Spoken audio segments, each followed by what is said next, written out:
Good evening সবাইকে। আমি Shampa Rudra, nursing student of NTS BMC. প্রত্যেক দিনের সন্ধ্যার মতো আজকেও আমরা কার্তিক কাকার কাছে খেতে যাব, কিন্তু কার্তিক কাকা সেই ডেলি খাবার একই দেয়, ডাল, আলু ভাতে, ভাত আর একটা তরকারি। তাই ভাবলাম আজকে আমার কাছে যা সবজি আছে সেইগুলো দিয়ে একটা কিছু বানিয়ে নেওয়া যাক। তাই কী করলাম, ওই কেটে না আমার আছে না আছে ইন্ডাকশান, না আছে আর অন্য কিছু, কেটেলই আছে।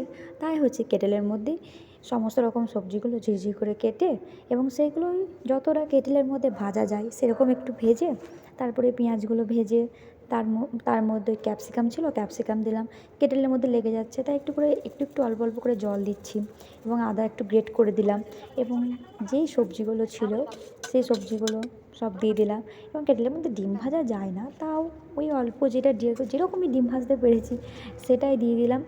এবং মশলা বলতে সেরকম কিছু নেই আমার কাছে, আছে হলুদ আর হচ্ছে নুন, সেটাই দিলাম। আর একটা কী মশলা ছিল আমার বান্ধবীর কাছে, তার কাছ থেকে নিয়ে সেই মশলাটা দিলাম।